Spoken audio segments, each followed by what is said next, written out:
Hello, good morning, जोहार। मैं पूनम और आप देख रहे हैं 24 झारखंड न्यूज।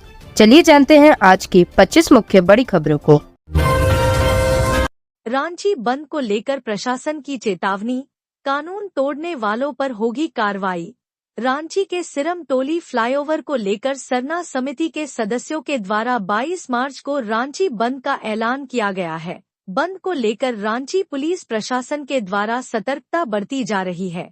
साथ ही बंद समर्थकों को चेतावनी जारी की गई है कि अगर उन्होंने बंद के दौरान कोई भी गैर कानूनी कार्य किया तो उन पर कड़ी कार्रवाई की जाएगी। जिला प्रशासन के द्वारा जारी आदेश में लिखा गया है कि विभिन्न स्रोतों से यह सूचना प्राप्त हो रही है कि सिरम टोली फ्लाईओवर को लेकर कतिपय सरना समिति के सदस्यों के द्वारा दिनांक 22 मार्च को रांची बंद और चक्का जाम का आह्वान किया गया है। बंद और चक्का जाम में शामिल किसी भी व्यक्ति के द्वारा अगर किसी भी प्रकार का कोई भी गैर कानूनी कार्य किया जाता है तो प्रशासन उनके विरुद्ध उचित कानूनी कार्रवाई करेगा। जिला प्रशासन के द्वारा बंद का आह्वान करने वाले सभी संगठन और व्यक्ति से अपील की गई है कि वे इस अवधि में सभी गतिविधियां विधिसम्मत और शांतिपूर्ण तरीके से करें। हल्की बारिश में ही खुली पोल, जल भराव से पिस्का मोड़ और पंडरा में बड़ी मुश्किलें। सुबह हुई हल्की बारिश ने नगर निगम की तैयारियों की पोल खोल दी। बारिश के बाद ही रांची के कई इलाकों में जल भराव की समस्या देखने को मिली, जिससे लोगों को भारी परेशानी का सामना करना पड़ा। खासकर पिस्का मोड़, पंडरा, अपर बाजार और सुजाता चौक में सड़कों पर पानी भर जाने से यातायात बुरी तरह से प्रभावित हुआ। पिस्का मोड़ और पंडरा चौक में जल भराव से सबसे ज्यादा प्रभावित दुकानदार और छोटे व्यापारी हुए। सड़क पर भरे गंदे पानी के कारण राहत दुकानों तक नहीं पहुंच सके, जिससे उनके कारोबार पर असर पड़ा। स्थानीय दुकानदारों का कहना है कि हर साल यही स्थिति होती है। नगर निगम को कई बार शिकायत की गई, लेकिन कोई स्थायी समाधान नहीं किया गया। बारिश के कारण पिस्का मोड़ और पंडरा चौक पर सड़क पर पानी भर जाने से यातायात जाम हो गया। स्थगित की गई आरक्षी भर्ती परीक्षा पर जल्द निर्णय लेगी सरकार। कांग्रेस विधायक ममता देवी के सवाल पर सरकार ने शुक्रवार को सदन में आश्वासन दिया कि सिपाही की भर्ती परीक्षा पर जल्द निर्णय लिया जाएगा। प्रभारी मंत्री ने सदन को बताया कि कतिपय विसंगतियों के कारण भर्ती परीक्षा स्थगित की गई थी। अब उन जटिलताओं को दूर कर लिया जा रहा है। सरकार जल्द निर्णय लेगी। ममता देवी ने अपने ध्यानाकर्षण के माध्यम से यह पूछा था कि 4,919 पदों के लिए 22 जनवरी 2024 से 23 फरवरी 2024 तक आवेदन आमंत्रित किए गए थे। हजारों युवकों ने आरक्षी पद के लिए आवेदन किया था, लेकिन इसे बीच में स्थगित कर दिया गया। इसके लिए कई कारण बताए गए। संयुक्त भर्ती नियमावली बनाने की बात कही गई। अब संयुक्त भर्ती नियमावली भी बन गई है। सरकार को युवाओं के हित में जल्द निर्णय लेना चाहिए। शिल्पी नेहा तिर्की ने कहा, ओलावृष्टि से नष्ट हुए फसल का मुआवजा देगी झारखंड सरकार। झारखंड में मूसलाधार बारिश और ओलावृष्टि के बाद किसानों को हुए फसल नुकसान का आकलन शुरू हो गया है। कृषि पशुपालन और सहकारिता मंत्री शिल्पी नेहा तिर्की ने फसल नुकसान के मुआवजे के भुगतान को लेकर राज्य के आपदा प्रबंधन मंत्री इरफान अंसारी से वार्ता की है। कृषि मंत्री शिल्पी नेहा तिर्की के निर्देश पर मांडर विधानसभा क्षेत्र के सभी 5 प्रखंडों के अधिकारियों ने फसल नुकसान का आकलन शुरू कर दिया है। मंत्री ने अधिकारियों को फसल नुकसान का स्थल निरीक्षण कर रिपोर्ट देने का निर्देश दिया था। इसके बाद प्रखंड और अंचल के पदाधिकारियों को 3 दिनों के अंदर जिला मुख्यालय में रिपोर्ट सौंपने को कहा गया है। पिछले 24 घंटे से हो रही बारिश और ओलावृष्टि में किसानों ने खेतों में फसल को भारी नुकसान होने की लगातार शिकायत की है। रिपोर्ट के आधार पर किसानों को फसल नुकसान का मुआवजा राशि जल्द से जल्द भुगतान करने की प्रक्रिया को तेज करने का निर्देश दिया गया है। आपदा प्रबंधन मंत्री इरफान अंसारी ने आश्वस्त किया है कि सरकार किसानों को मुआवजा देने के लिए जल्द ही उचित कदम उठाएगी। जल्द कराएं भौतिक सत्यापन, वरना मनिया योजना के लाभ से हो सकते हैं वंचित। मुख्यमंत्री मनिया सम्मान योजना को लेकर बड़ा अपडेट सामने आया है। रांची उपायुक्त सहजिला दंडाधिकारी ने लाभुकों से अपील की है कि जल्द से जल्द अपना भौतिक सत्यापन करवा लें। डीसी ने लाभुकों को आगाह करते हुए कहा है कि सत्यापन प्रक्रिया पूरी तरह से निःशुल्क है। उपायुक्त ने स्पष्ट किया कि अगर सत्यापन के नाम पर किसी से पैसे मांगे जाते हैं तो संबंधित अधिकारी और कर्मियों पर सख्त कार्रवाई की जाएगी। उपायुक्त की अध्यक्षता में आज वीडियो कॉन्फ्रेंस के माध्यम से एक अहम बैठक आयोजित की गई, जिसमें सहायक निदेशक, जिला समाज कल्याण पदाधिकारी, सभी प्रखंड विकास पदाधिकारी, अंचल अधिकारी एवं सीडीपीओ शामिल हुए। उपायुक्त ने दोहराया कि भौतिक सत्यापन प्रक्रिया पूरी तरह से निःशुल्क है। लाभुकों को आंगनवाड़ी सेविका से संपर्क कर सत्यापन प्रपत्र लेना होगा। यदि किसी भी स्तर पर सत्यापन के लिए पैसे मांगे जाते हैं तो अबुआ साथी हेल्पलाइन नंबर पर इसकी शिकायत दर्ज कराए। इस मामले में दोषी पाए जाने वाले एलएस, सीडीपीओ और अन्य अधिकारियों पर कड़ी कार्रवाई की जाएगी। लोहरदगा में आसमानी बिजली का कहर, एक ग्रामीण की हुई मौत। 3 झुलसे। साल 2025 में अभी गर्मी का मौसम शुरू ही हुआ है कि यहां वज्रपात की चपेट में आने से एक ग्रामीण की मौत हो गई, जबकि 3 अन्य ग्रामीण गंभीर रूप से झुलस गए हैं। लोहरदगा में मौसम में बदलाव के बाद वज्रपात की घटना हुई है। ग्रामीण अपना काम खत्म कर घर लौट रहे थे, तभी यह भयावह हादसा हो गया। लोहरदगा जिला के कुडू थाना क्षेत्र के जामड़ी तालाब के समीप वज्रपात की चपेट में आने से एक व्यक्ति की मौत हो गई। वहीं घटना में 3 लोग झुलस गए हैं, जिनका इलाज कुडू सामुदायिक स्वास्थ्य केंद्र में चल रहा है। कुडू थाना क्षेत्र के जामड़ी गांव निवासी तुलू उरांव कुडू साप्ताहिक बाजार में होटल चलाता था। गुरुवार देर शाम वह होटल बंद कर साइकिल से अपने घर जामड़ी जा रहा था। इसी बीच वज्रपात हो गया। वज्रपात की चपेट में आने से तुलू उरांव गंभीर रूप से झुलस गया। तुलू उरांव के साथ चल रहे अर्जुन उरांव, एक अन्य ग्रामीण और एक मोटरसाइकिल सवार भी वज्रपात की चपेट में आ गए। अर्जुन ने गांव वालों को घटना की सूचना दी, जिसके बाद मौके पर पहुंचे ग्रामीणों ने तुलू उरांव, अर्जुन और एक अन्य ग्रामीण को इलाज के लिए कुडू सीएचसी पहुंचाया, जहां चिकित्सकों ने जांच के बाद तुलू उरांव को मृत घोषित कर दिया। सीएम हेमंत सोरेन ने वित्त मंत्री राधाकृष्ण किशोर से की मुलाकात, ली स्वास्थ्य की जानकारी। मुख्यमंत्री हेमंत सोरेन ने शुक्रवार को बिरसा मुंडा एयरपोर्ट के स्टेट हैंगर में राज्य के वित्त मंत्री राधाकृष्ण किशोर से मुलाकात की। इस दौरान उन्होंने वित्त मंत्री के स्वास्थ्य की स्थिति की जानकारी ली। मिली जानकारी के अनुसार वित्त मंत्री को बेहतर चिकित्सा के लिए विशेष विमान से नई दिल्ली भेजा जा रहा है। मुख्यमंत्री ने मंत्री की शीघ्र स्वस्थता की कामना करते हुए उन्हें हर संभव सहायता का आश्वासन दिया। मनिया सम्मान योजना की राशि नहीं मिलने से महिलाओं में आक्रोश, कार्यालय का लगा रही चक्कर। मनिया सम्मान योजना के हजारों लाभुकों को इन दिनों बैंक खाते में सहायता राशि नहीं पहुंचने के कारण मानसिक व शारीरिक परेशानियों का सामना करना पड़ रहा है। इस समस्या से निजात पाने के लिए मनिया सम्मान योजना के सैकड़ों लाभुक प्रतिदिन प्रखंड क्षेत्र ही नहीं बल्कि समाहरणालय का भी चक्कर लगा रहे हैं। बावजूद इसके उनकी समस्याओं का समाधान नहीं हो रहा है और न ही बैंक खाते में राशि पहुंच रही है। मनिया सम्मान योजना के लाभुक व लाभुक की पात्रता वाली महिलाएं, जिनमें 18 वर्ष की आयु पूरी कर चुकी युवतियां शामिल हैं, प्रतिदिन कंप्यूटर ऑपरेटर कक्ष के सामने घंटों कतार में खड़े रहने को विवश हैं। लाभुकों को आधार नंबर को बैंक खाते से लिंक कराने के लिए प्रखंड क्षेत्र कार्यालय के साथ ही बैंकों में भी जाना पड़ रहा है, जबकि कुछ को पूर्व में जमा किए गए फॉर्म में पाई गई त्रुटियों को ठीक कराने के लिए जाना पड़ रहा है। महिलाओं ने बताया कि प्रखंड कार्यालय व बैंकों में वे सुबह 8 बजे से ही आ जाती हैं। एक महिला ने बताया कि उनके बैंक खाते में नवंबर माह के बाद मनिया सम्मान योजना की राशि नहीं आई है।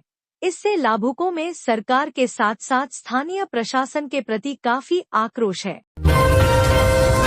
रांची से देवघर जाने वाले श्रद्धालुओं को लगा बड़ा झटका, विमान सेवा अचानक हुई बंद।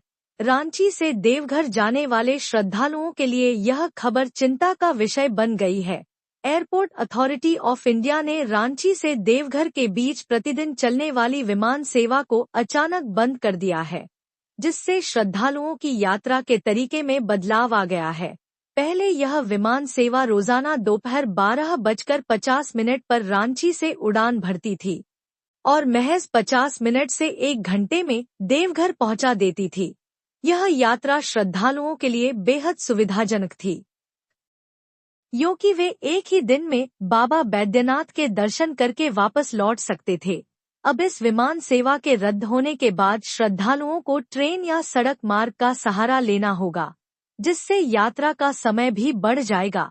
यह बदलाव श्रद्धालुओं के लिए असुविधाजनक हो सकता है, क्योंकि ट्रेन और बसों की यात्रा में अधिक समय और परेशानी हो सकती है। इंडिगो एयरलाइंस ने इस सेवा को रद्द करने के पीछे ऑपरेशनल कारणों का हवाला दिया है, लेकिन यह निर्णय अचानक लिया गया है, जिससे यात्रियों को कठिनाई का सामना करना पड़ रहा है। मार्च के शेड्यूल में इस सेवा को शामिल किया गया था, फिर भी इसे अचानक रद्द कर दिया गया। अब श्रद्धालुओं को अपनी यात्रा की योजना नए तरीके से बनानी होगी। प्याज लदे वाहन में बंगाल से बिहार ले जाई जा रही थी शराब, दुमका पुलिस ने दबोचा। झारखंड पश्चिम बंगाल की सीमा पर स्थित दुमका जिले के शिकारीपाड़ा अंतर्गत चेक पोस्ट पर तैनात पुलिस ने शराब की खेप को बरामद किया है। प्याज लदे पिकअप के अंदर से भारी मात्रा में शराब के केन बरामद किए हैं। मौके से पिकअप के साथ ड्राइवर को पुलिस ने गिरफ्तार किया है। दरअसल बिहार नंबर का एक पिकअप वैन पश्चिम बंगाल के बीरभूम जिले अंतर्गत रामपुरहाट की ओर से आ रहा था। झारखंड सीमा के चेकपोस्ट पर तैनात पुलिस को देखते ही वह तेज रफ्तार से भागने लगा। इसी क्रम में वह अनियंत्रित होकर कुछ किलोमीटर दूर जाकर कालीपाथार गांव के समीप पलट गया। पिकअप वैन में प्याज लोड था, लेकिन पुलिस को शक हुआ। वाहन की जब तलाशी ली गई तो उसमें काफी संख्या में बियर के केन बरामद किए गए। पुलिस गाड़ी को जब्त कर शिकारीपाड़ा थाना ले आई। रांची डीसी ने कहा, बारिश और ओलावृष्टि से नष्ट हुई फसलों का किसानों को मिलेगा मुआवजा। राजधानी रांची और झारखंड के कई जिलों में हो रही लगातार बारिश और ओलावृष्टि ने किसानों की फसलों को भारी नुकसान पहुंचाया है। इस पर संज्ञान लेते हुए रांची डीसी मंजूनाथ भजंत्री ने सभी अंचल अधिकारियों को अपने अपने क्षेत्रों में सर्वेक्षण कर फसल क्षति का आकलन करने के निर्देश दिए हैं। डीसी ने अधिकारियों से कहा कि किसानों को जल्द से जल्द मुआवजा मिले, ताकि वे इस आर्थिक संकट से बाहर निकल सकें। सरकार इस नुकसान की भरपाई के लिए हर संभव मदद करेगी। लगातार हो रही बारिश और ओलावृष्टि के कारण किसानों की गेहूं, सरसों, सब्जियों समेत कई फसलें बर्बाद हो गई हैं। इससे किसानों को बड़ा आर्थिक नुकसान हुआ है। जिला प्रशासन ने किसानों से अपील की है कि वे अपने अंचल कार्यालयों में जाकर फसल नुकसान की जानकारी दर्ज कराएं। इससे उन्हें जल्द ही राहत राशि दी जा सकेगी। प्रशासन लगातार मौसम की स्थिति पर नजर रखे हुए है और जरूरत पड़ने पर आगे की कार्रवाई की जाएगी। गुमला में आकाशीय बिजली गिरने से 12 साल की छात्रा की मौत। स्कूल से लौट रही थी घर। झारखंड में बारिश के साथ आकाशीय बिजली भी गिर रही है। गुमला के चैनपुर के जयपुर गांव में गुरुवार को आकाशीय बिजली गिरने से एक लड़की की मौत हो गई। मृतका की पहचान लक्ष्मी केरकेट्टा के रूप में हुई है। वह संत अन्ना उच्च विद्यालय में कक्षा 7 की छात्रा थी। घटना जयपुर ढोरहा के पास हुई। बताया जा रहा है कि लक्ष्मी स्कूल से घर लौट रही थी, तभी बिजली गिरने से वह गंभीर रूप से झुलस गई। स्थानीय लोगों ने तुरंत एम्बुलेंस बुलाया। छात्रा को चैनपुर सामुदायिक स्वास्थ्य केंद्र ले जाया गया। वहां डॉक्टर ने उसे मृत घोषित कर दिया। महिला कांग्रेस के धरना प्रदर्शन में शामिल हुई मंत्री शिल्पी नेहा तिर्की। कहा, केंद्र की बीजेपी सरकार महिलाओं को ठगने का करती है काम। राजभवन पर झारखंड प्रदेश महिला कांग्रेस के प्रदेश स्तरीय धरना प्रदर्शन कार्यक्रम में कृषि, पशुपालन एवं सहकारिता मंत्री शिल्पी नेहा तिर्की शामिल हुई। महिला आरक्षण विधेयक, महिला सुरक्षा, ओबीसी महिलाओं को आरक्षण सहित अन्य मुद्दों पर इस कार्यक्रम का आयोजन किया गया था। धरना प्रदर्शन कार्यक्रम को संबोधित करते हुए कृषि, पशुपालन एवं सहकारिता मंत्री शिल्पी नेहा ने कहा कि महिला अधिकार और सुरक्षा के सवाल पर केंद्र की बीजेपी सरकार सिर्फ ठगने का काम कर रही है। वोट की राजनीति के लिए केंद्र सरकार ने महिला आरक्षण के नाम पर झुनझुना पकड़ा दिया। देश की महिलाओं को इसका लाभ लेने के लिए लंबा इंतजार करना होगा। वहीं दूसरी तरफ राहुल गांधी के द्वारा की गई घोषणा धरातल पर नजर आती है। तेलंगाना में ओबीसी आरक्षण और झारखंड में कांग्रेस के द्वारा मंत्रिमंडल में महिलाओं को 50% अधिकार इस बात का प्रमाण है कि कांग्रेस जो कहती है वो करके दिखाती है। मंत्री शिल्पी नेहा तिर्की ने कहा कि महिलाओं के हक, अधिकार और सुरक्षा के सवाल पर लड़ाई आगे भी जारी रहेगी। महिलाओं को एकजुट होकर अपनी लड़ाई को अंजाम तक पहुंचाना होगा। रांची में धर्म परिवर्तन के खिलाफ शंकराचार्य का बयान, कहा कठोर सजा का हो प्रावधान। रांची के हरमू रोड स्थित मारवाड़ी भवन में गुरुवार को आयोजित धर्म सभा में द्वारका शारदा पीठ के शंकराचार्य स्वामी सदानंद सरस्वती ने धर्म परिवर्तन और भारतीय संस्कृति पर अपने विचार साझा किए। इस अवसर पर उन्होंने कहा कि धर्म परिवर्तन कराने वालों के लिए कठोर सजा का प्रावधान किया जाना चाहिए। स्वामी सदानंद सरस्वती ने सभा में कहा, हमारी भारतीय सभ्यता हमेशा सत्य, अहिंसा और धर्म के मार्ग पर चलने का संदेश देती है। धर्म पथ पर चलकर आत्मा की शुद्धि करनी चाहिए। अहंकार मनुष्य के जीवन को नष्ट कर देता है और हमें संत, पंथ और ग्रंथ की रक्षा करनी चाहिए।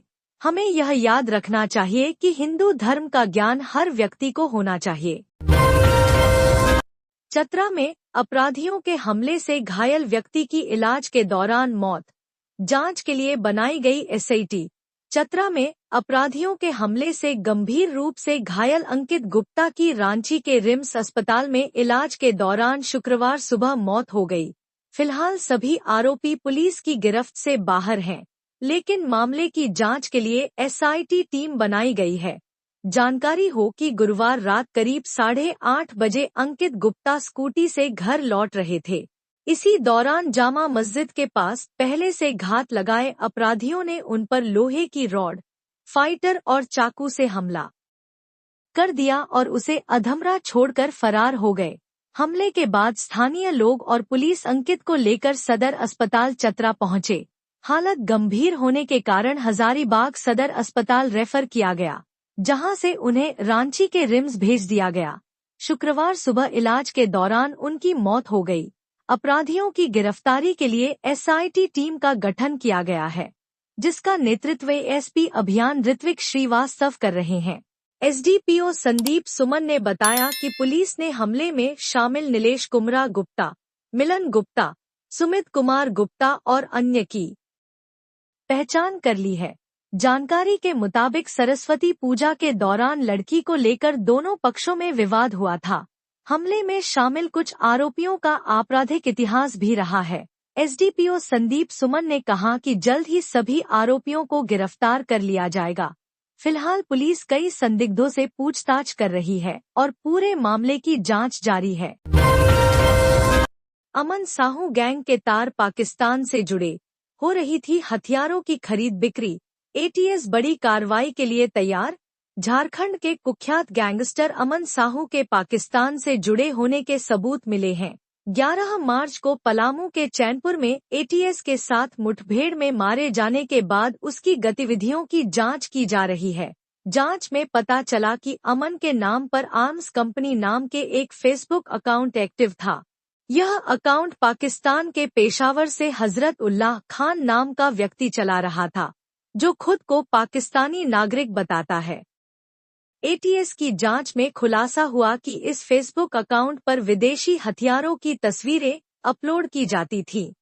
इन हथियारों का सौदा ऑनलाइन किया जाता था। झारखंड में भी कई घातक हथियारों की खरीदारी इस अकाउंट से जुड़े लोगों ने की थी। एटीएस यह पता लगा रही है कि झारखंड के कौन कौन से अपराधी इस नेटवर्क से जुड़े थे। बता दें कि अमन साहू की मौत के करीब 1.5 घंटे बाद हजरत उल्लाह खान के फेसबुक अकाउंट से उसे श्रद्धांजलि दी गई। इस पोस्ट में एक पंजाबी गाने का इस्तेमाल किया गया और भारत के कई कुख्यात अपराधियों को टैग किया गया। अब एटीएस यह जांच कर रही है कि पाकिस्तान से झारखंड के अपराधियों को कैसे और किसके जरिए हथियार सप्लाई किए जाते थे। पत्नी निकली 95 लाख के गहनों की चोरी की मास्टरमाइंड, वजह जानकर आप भी हो जाएंगे हैरान। जमशेदपुर के उलीडीह थाना क्षेत्र के Jawahar Nagar road number 13B के हयात नगर के घर में हुई लाखों के गहनों की चोरी का पुलिस ने महज कुछ ही घंटों के अंदर खुलासा कर दिया है। दरअसल पुलिस ने मामले की गंभीरता को देखते हुए तत्काल इसकी जांच शुरू की। जब पुलिस ने मामले में पीड़ित मोहम्मद अखलाक खान के घर पहुंचकर पूछताछ की तो सभी अपना बयान बार बार बदलते दिखे। इस पर पुलिस को शक हुआ और घटना की संदिग्ध परिस्थिति को देखते हुए पुलिस ने मोहम्मद अखलाक की पत्नी से कड़ाई से पूछताछ की। इसमें चोरी की यह घटना फर्जी निकली। दरअसल पीड़ित मोहम्मद अखलाक खान की पत्नी बगैर अपने पति को बताए विगत 2021 से घर में रखे गहनों को साकची के एक ज्वेलर्स के पास गिरवी रख रही थी और पति को इस बात का पता न चले। इस कारण पत्नी ने इसे चोरी का शक्ल देने की कोशिश की। सीता सोरेन समेत 5 लोगों पर केस दर्ज। पूर्व पीए को अगवा कर पैसे लेने का आरोप। पूर्व विधायक सीता सोरेन और उनके अंगरक्षक समेत 5 लोगों के खिलाफ मुकदमा दर्ज किया गया है। यह मामला रीना घोष ने रांची की सीजेएम कोर्ट में दर्ज कराया है। रीना देवाशीष घोष की बहन है, जो पहले सीता सोरेन के निजी सचिव थे। कोर्ट ने इस केस की सुनवाई के लिए 28 अप्रैल की तारीख तय की है। इस दिन शिकायतकर्ता का बयान दर्ज किया जाएगा। बता दें कि रीना घोष का आरोप है कि उनके भाई देवाशीष घोष पहले सीता सोरेन के निजी सचिव थे, लेकिन पिछले विधानसभा चुनाव में जामताड़ा सीट से हार के बाद सीता सोरेन ने उन पर चुनाव में ज्यादा खर्च करने का आरोप लगाया और उनसे पैसे लौटाने का दबाव बनाने लगी। 7 मार्च को देवाशीष को जबरन अगवा कर धनबाद के सरायडेला स्थित एक होटल में ले जाया गया। वहां हथियार दिखाकर उनकी गाड़ी की चाबी, जमीन के कागजात और एटीएम कार्ड छीन लिया गया। शिकायत में कहा गया है कि देवाशीष से 3 लाख रुपए भी जबरन सीता सोरेन के खाते में ट्रांसफर कराए गए।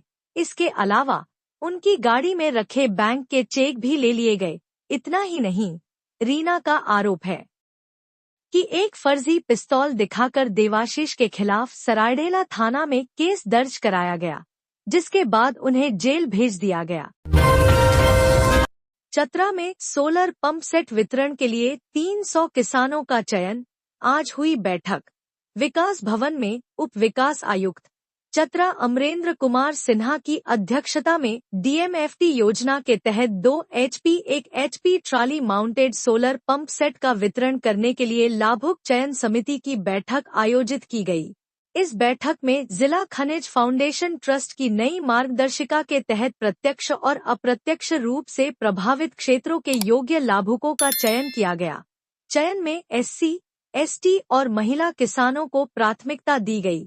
बैठक में ग्राम सभा के माध्यम से चयनित किसानों के आवेदन की स्क्रूटनी की गई और कुल 300 लाभुकों का चयन किया गया। चयन प्रक्रिया में भूमि रसीद, आधार कार्ड, राशन कार्ड और सिंचाई सुविधाओं का स्रोत देखा गया। साथ ही पीएम कुसुम योजना के तहत पहले लाभान्वित किसानों को भी ध्यान में रखा गया। इस प्रक्रिया में अनुमंडल कृषि पदाधिकारी चतरा, प्रखंड विकास पदाधिकारी टंडवा और सिमरिया भी उपस्थित थे। सरयू राय राधा कृष्ण किशोर और महुआ माजी से मिलने ऑर्किड हॉस्पिटल पहुंचे। जमशेदपुर पश्चिमी के विधायक सरयू राय गुरुवार की रात झारखंड के वित्त मंत्री राधा कृष्ण किशोर और राज्यसभा की सदस्य महुआ मांझी से अस्पताल मिलने ऑर्किड हॉस्पिटल पहुंचे। इन दोनों के साथ पूर्व केंद्रीय मंत्री सुबोधकांत सहाय, विधायक प्रदीप यादव और रांची के वरिष्ठ समाजसेवी धर्मेंद्र तिवारी भी मौजूद रहे। सरयू राय ने वित्त मंत्री राधा कृष्ण किशोर और महुआ मांझी से अलग अलग मुलाकात की और उनका कुशलक्षेम पूछा और शीघ्र स्वस्थ होने की कामना की। सीपी सिंह ने कहा, झारखंड में कठपुतली की तरह पुलिस को नचा रहे अपराधी व माफिया। पेयजल, स्वच्छता, गृह व अन्य विभागों की अनुदान मांगों पर चर्चा के दौरान भाजपा के वरिष्ठ विधायक सीपी सिंह ने शुक्रवार को पुलिस प्रशासन पर जमकर गर्जना की। उन्होंने शासक के दायित्व को मनु, कौटिल्य, चाणक्य, विदुर और भगवान महावीर की उक्तियों से रेखांकित किया। फिर कहा कि अलग राज्य इसलिए बना था कि यहाँ के लोग शांति का सांस ले सकें। झारखंड बनने के बाद पुलिस की वर्दी वही है, लेकिन उसकी भूमिका बदल गई है। आज पुलिस अपराधियों के अधीन कठपुतली की तरह नाचती है, जिसकी डोर माफियाओं के हाथ है।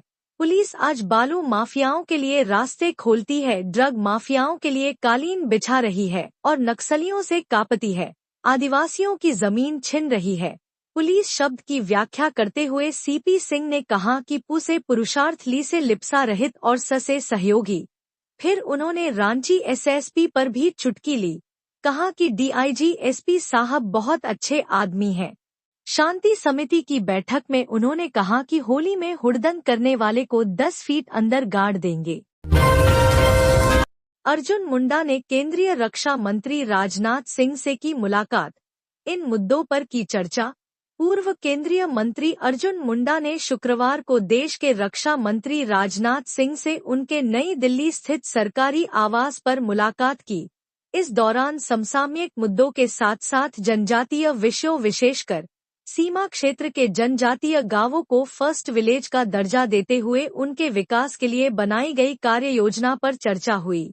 इसकी तस्वीर को अर्जुन मुंडा ने अपने सोशल मीडिया पर शेयर किया है और बताया है कि देश में पहली बार प्रधानमंत्री नरेंद्र मोदी के नेतृत्व में इसे लागू किया जा रहा है, जो अत्यंत सराहनीय है।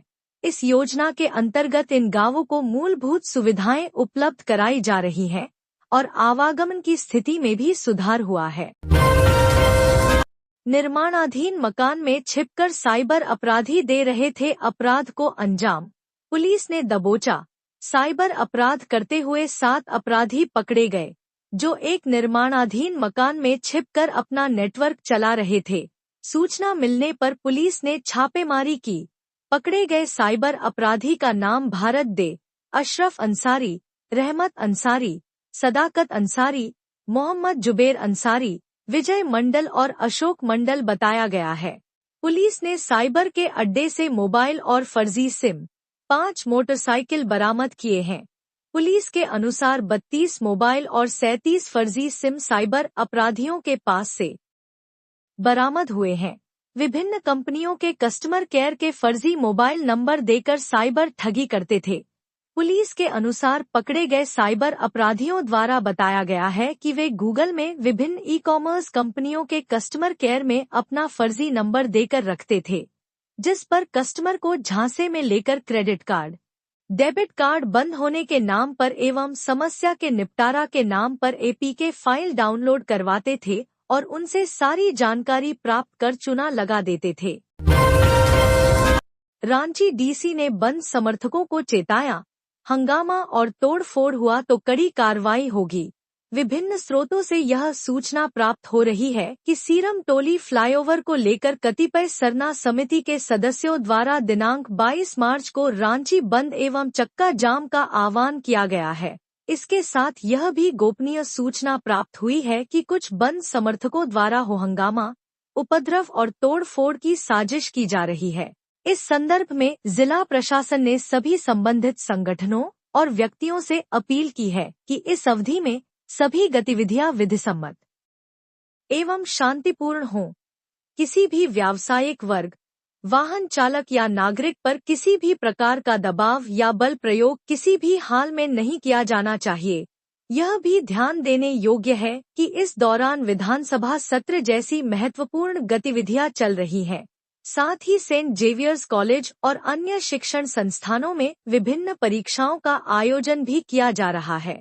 जिला प्रशासन ने सख्त हिदायत दी है कि बंद या चक्का जाम में शामिल किसी भी व्यक्ति द्वारा छात्रों, शिक्षकों, अन्य शिक्षण संस्थान के सदस्यों या जनसामान्य को किसी प्रकार की परेशानी या आवागमन में रुकावट नहीं उत्पन्न की जानी चाहिए। यदि बंद या चक्का जाम में शामिल किसी भी व्यक्ति द्वारा किसी प्रकार का कोई गैरकानूनी कार्य किया जाता है, तो प्रशासन उनके विरुद्ध उचित कानूनी कार्रवाई करेगा। जिला प्रशासन की अपील है कि सभी गतिविधियां शांति और व्यवस्था के साथ संपन्न हों, ताकि किसी भी प्रकार की अव्यवस्था उत्पन्न न हो और सामान्य जनजीवन बाधित न हो। हाईकोर्ट का सीबीआई को निर्देश, डॉक्टर नियुक्ति की आंसर शीट कोर्ट में प्रस्तुत करें। हाईकोर्ट ने सीबीआई को डॉक्टर नियुक्ति से संबंधित आंसर शीट की कॉपी सील कवर कर कोर्ट को देने का निर्देश दिया है। दरअसल जेपीएससी ने वर्ष 2008 में डॉक्टरों की नियुक्ति के लिए विज्ञापन संख्या 162008 जारी किया था। इस विज्ञापन के जरिए 1070 डॉक्टरों की नियुक्ति हुई थी, लेकिन प्रार्थी की नियुक्ति नहीं हो पाई थी। डॉक्टर नकुल कुमार यादव ने कॉपी दिखाने की मांग की है। हाईकोर्ट के न्यायाधीश जस्टिस आनंद सेन की कोर्ट में इस मामले की सुनवाई हुई। प्रार्थी का दावा है कि उसे 35 से ज्यादा मार्क्स मिला है, लेकिन जेपीएससी के मुताबिक डॉक्टर नकुल को 35 से कम मार्क्स मिले थे, जिसकी वजह से उनकी नियुक्ति नहीं की गई। प्रार्थी की ओर से अधिवक्ता अभय मिश्रा ने बहस की। जब मंत्री इरफान अंसारी ने कहा सुदिव्य कुमार सोनू हर विषय पर कूदने लगते हैं। शुक्रवार को विधानसभा में असहज स्थिति उत्पन्न हो गई जब स्वास्थ्य मंत्री डॉक्टर इरफान अंसारी ने संसदीय कार्य मंत्री पर ही कटाक्ष कर डाला। अंसारी ने कहा कि सुदिव्य कुमार सोनू बहुत जानकार हैं, हर विषय पर कूदने लगते हैं। मामला प्रदीप यादव द्वारा गोड्डा में नर्सिंग कॉलेज खोले जाने से संबंधित था। प्रदीप यादव ने तारांकित प्रश्न के माध्यम से यह पूछा था कि गोड्डा में कब तक नर्सिंग की पढ़ाई शुरू हो जाएगी और वहां कब से नर्सिंग कॉलेज बनकर खड़ा है। मंत्री सिर्फ इन 2 प्रश्नों का ही हमें जवाब दे। इस पर इरफान अंसारी ने पहले तो कटाक्ष की भाषा में यह जवाब दिया कि आप 5 बार के विधायक रहे हैं, फिर भी क्यों नहीं बना। उन्होंने दूसरा जवाब इस रूप में दिया कि आप गोड्डा के रहने वाले हैं, आपको हमसे बेहतर पता होगा कि कब बना। इस पर प्रदीप यादव भी थोड़ा उत्तेजित हुए। इसी बीच संसदीय कार्य मंत्री सोनू खड़े होकर सदस्यों को नसीहत दे डाली। उन्होंने कहा कि सदन में ऑब्जेक्टिव जवाब और ऑब्जेक्टिव सवाल नहीं आ रहे हैं। सदन में कटाक्ष की भाषा ठीक नहीं है। बाद में उन्होंने यहाँ तक कहा कि सदन किसी की व्यक्तिगत संपत्ति नहीं है। मामला तीखा होने लगा। इसे भांप इरफान अंसारी ने यह कहकर कि 6 महीने के अंदर नर्सिंग कॉलेज चालू कर दिया जाएगा। सत्ता पक्ष के विधायकों में हो रही नोकझोंक शांत हो गई। झारखंड में लगातार बढ़ रही है वन संपदा। सरकार के साथ सामाजिक स्तर पर लोगों ने दिखाई रुचि। प्रकृति की गोद में बसा झारखंड वन संपदा की दृष्टि से खास है। राज्य गठन के बाद से वन और पेड़ों के आवरण में लगातार वृद्धि हो रही है, जो पर्यावरण संरक्षण के लिए सकारात्मक सोच का परिचायक है। सामाजिक प्रयास के साथ साथ सरकारी स्तर पर वन संरक्षण को लेकर समय समय पर कदम उठाए जाते रहे हैं। यही वजह है कि राज्य गठन के बाद साल 2001 में 23,605 वर्ग किलोमीटर में वन क्षेत्र था, जो बढ़कर 2023 में 25,118 वर्ग किलोमीटर हो गया, जो राज्य के भौगोलिक क्षेत्र का लगभग 31-51% है। खास बात यह है कि पुराने वन क्षेत्र में समय के साथ कमी आने के बावजूद नए वन क्षेत्र में हुई वृद्धि के कारण कुछ जिलों में 50% से अधिक वन आवरण देखा जा रहा है। हालांकि चतरा, सिमडेगा और कोदरमा जैसे जिलों में 2021 से 2023 के बीच वन आवरण में नकारात्मक परिवर्तन देखे गए हैं। झारखंड आर्थिक सर्वेक्षण की ताजा रिपोर्ट 2024 से 25 के अनुसार लातेहार और पश्चिम सिंहभूम में सबसे अधिक वन आवरण है, जो क्रमशः उनके भौगोलिक क्षेत्र का 55-54% और 46-76% है। वहीं जामताड़ा में सबसे कम 5-94 और देवघर में 8-3% वन क्षेत्र है। तो ये थी आज की झारखंड की टॉप बड़ी खबरें। इसी तरह झारखंड की हर छोटी से बड़ी खबर देखने के लिए आप हमारे चैनल 24 झारखंड न्यूज़ को सब्सक्राइब कर लें। तो हमें दीजिए इजाज़त, फिर मिलते हैं अगले न्यूज़ में।